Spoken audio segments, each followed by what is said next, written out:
like and subscribe. Beyond Antarctica. Chapter 8. Bick, I'm telling you, she was hovering in the air about 20 feet or more, Todd explained fervently as he recounted the harrowing events at the temple. Eager to delve deeper into the mystery, he urged, "Get your device out, and the skull. I have an idea." As Bick pulled out his intricate setup, Todd opened a thermos, revealing the red substance they had acquired in the trade. With careful precision, Bick slowly set up his device as he placed the skull over the top of a mercury vortex he had prepared. As Bick lowered the skull into place, its eyes began to glow.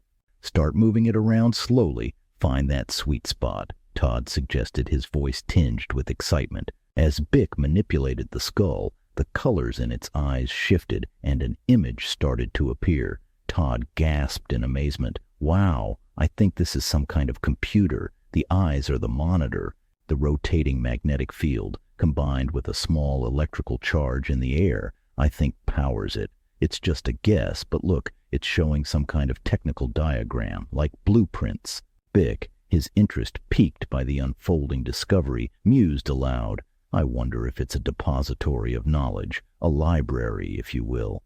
I want to test something. I want to put a drop of this red substance into that vortex of mercury you have going on, like they did at the temple," Todd said. Bick smiled at him with intrigue. "Yeah, do that," he agreed, his eyes fixed on the swirling vortex and the skull's glowing eyes. Todd added a drop of the red substance to the mercury, and the vortex reacted violently, spinning faster and brightening significantly. The skull's eyes flashed brightly, and the image in the eyes sharpened, revealing more detailed aspects of the blueprints. They leaned in closer, captivated by the technology. It was some form of advanced science. It was clear they were on the brink of uncovering something monumental, a bridge between the past and the present that could potentially unlock secrets of the ancient civilization they had so perilously encountered. As the vortex began to emit smoke and the spinning grew increasingly uncontrollable, Todd noted with concern, "It's starting to get out of control here, Bick." "Yeah," Bick replied, quickly pulling the skull back. As he did, the makeshift device started shaking and bouncing up and down. The vortex's speed continued to increase alarmingly. The bowl lifted into the air, started tilting, and suddenly slammed into the wall, spilling its contents everywhere. The device bounced around the room wildly, coming to a rest in the corner of the room. "Duck!" Bick yelled, and they both dove for cover. Once the chaos had subsided, they cautiously looked up. "Wow, didn't expect that to happen. It blew up like a firecracker on the 4th of July. Bick laughed, a touch of relief in his voice after the unexpected explosion. No, really, Bick," Todd said sarcastically, brushing himself off. "Did you not notice how it rose in the air, then tilted and just started rotating and veered violently? That's what happens with a helicopter when it loses its tail rotor or has no tail rotor. I think that's why there were multiple pools at the temple, to counter the rotational force." Bick nodded. "Do you think you can craft 4 little bowls like I had fashioned here?" he asked, picking up the remains of the device and handing it to Todd. Yeah, I think I can," Todd replied. "I'll get back to you tomorrow." Noting the time, he added, "It's 4 a.m. I need some sleep before tomorrow. Chat with you in the morning, Bick." As Todd left the cabin, carrying the device, Bick reflected on the night's events. Their experiment had yielded more questions than answers, but it was clear they were onto something potentially groundbreaking. Bick drifted to sleep, dreaming of the possibilities. "Todd, you're needed on the bridge, I repeat, Todd. You're needed on the bridge." The ship's intercom system crackled, jolting Todd from a shallow sleep. He sat up, rubbing his eyes as he glanced at the clock, noting it was 4:30 a.m. With a resigned chuckle, he muttered, "Well, that's more sleep than I normally get around here." Arriving on the bridge, still rubbing his eyes, Todd greeted Bob. "Yeah, Bob, what is it?" Bob responded, "I need you to prep the mini-sub." John turned around and added, "We need that ASAP, Todd, if you can." "Right away, sir," Todd replied promptly, stepping out onto the deck. As he did, something unusual caught his eye on the horizon. Leaning back in, Todd says, "Is that a skyscraper poking out of the water?" he asked in amazement, squinting into the dark. "We can't tell. It's still too dark, and the sea is too rough to get any closer at this moment, so we will wait for more light and send in the submersible, Bob explained. John, nursing his injured ribs, added, My ribs are beat up, so you'll need to go, Todd. Nice, Todd replied dryly, his voice dripping with sarcasm. You know how I love tight confined areas. John snickered slightly, then suggested, You might want to take someone with you. Find a volunteer.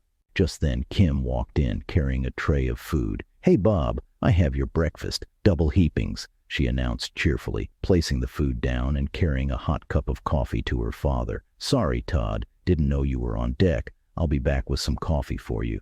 It's fine. I'm just heading out to prep the sub, Todd said, excusing himself from the bridge. John watched Kim closely and said, You are not going. Do not ask.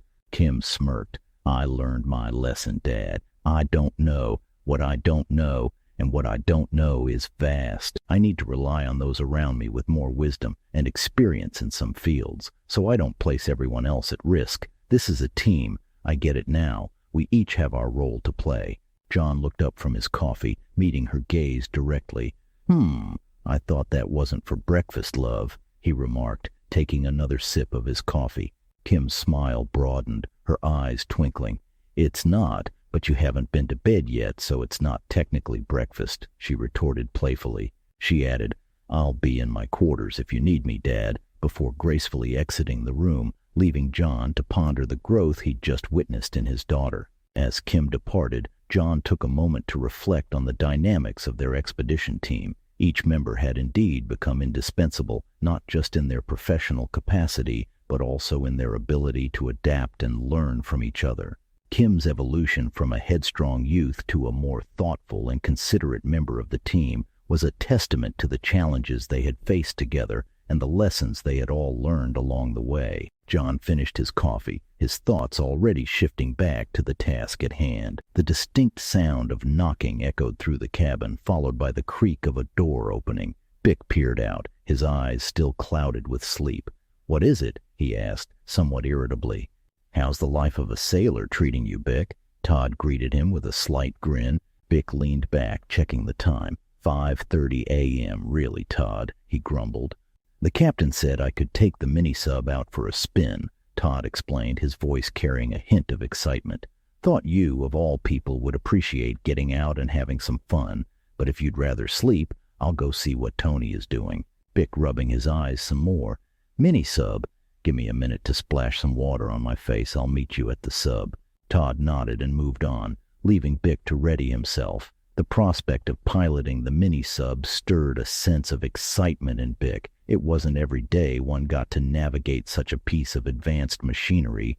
The early morning air was crisp as Bick stepped out onto the deck, where Todd was waiting with a brief on the planned route and objectives for their underwater excursion. The sun was just beginning to rise, casting golden streaks through the dense cloud cover. That looks like a skyscraper from Buck Rogers, Bick announced in awe, his eyes wide as he observed the distant structure protruding from the ocean's surface. Yeah, it's strange indeed, Todd replied, sharing Bick's sense of wonder as they prepared for their dive. John joined them on the deck, his expression serious as he laid out the parameters of their mission. The math says you two will have 8 hours, but I want you back in 2 to 3 at most, he instructed firmly. With a sip of his coffee, he added, At 8 hours, I'm going to assume you're dead, have a drink, and move on. As John flashed a rare smile. Todd nodded. Yes, sir. John then turned to Bick, ensuring his instructions were clear. You follow Todd's lead. This is not child's play, Bick, he stated. Bick nodded in understanding. And if you see any danger, any large predators, you return ASAP, John continued, looking at both of them to ensure his message was understood. Yes, sir, Todd replied. They prepared to lower the sub into the water. Bick and Todd made their final checks on the equipment, ensuring everything was in working order before their descent into the unknown. As the sub descended further, Bick and Todd were greeted by an awe-inspiring sight, an advanced city submerged underwater, seemingly abandoned. It's been underwater for at least 100 years or more, Todd estimated, noting the significant growth of marine life on some of the buildings. They described a breathtaking scene, The city was lit up by millions of fluorescent jellyfish. Their natural luminescence cast a beautiful glow over the architecture, rendering the sub's lights almost unnecessary. "We can almost turn our lights off, it's so bright down here," Bick remarked, amazed by the spectacle. The swarm of jellyfish seemed to react to their presence, their lights parting the jellyfish, clearing a path for the sub to travel. At the center of the city stood a pyramid, more regal and modern than any they had encountered before. Suddenly, the lights inside the sub began to flicker. "We're getting some kind of power spike," Bick announced. As the power fluctuations continued, the artificial lights went out, yet the ambient glow from the jellyfish remained, casting a ghostly light inside the sub. "This is not good," Todd muttered, checking the sub's systems. Bick tried to reassure him. "We still have lights." "No, not really. We don't have power," Todd corrected him as he moved to check the breaker box. "Yeah, we tripped some breakers," Todd confirmed, switching them back on. The power came on briefly, the lights starting to brighten before the sub plunged into darkness again. "Are we in trouble?" Bick asked, a hint of worry in his voice. "Well, it's not a picnic, that's for sure," Todd replied. "Take the controls, Bick. When I say throttle up, do it."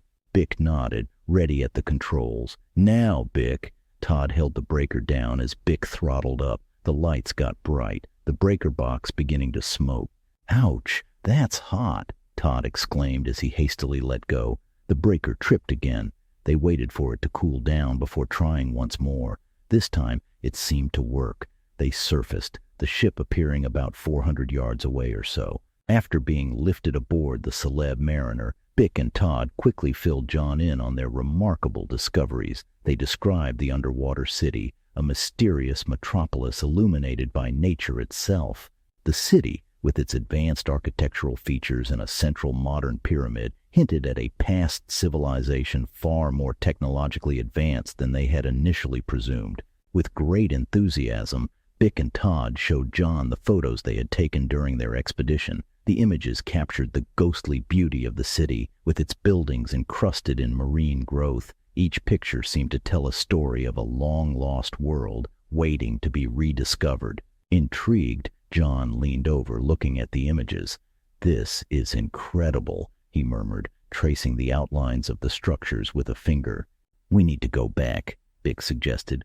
"There's so much more to explore," Todd added. "We should upgrade our equipment. Those power spikes were no joke."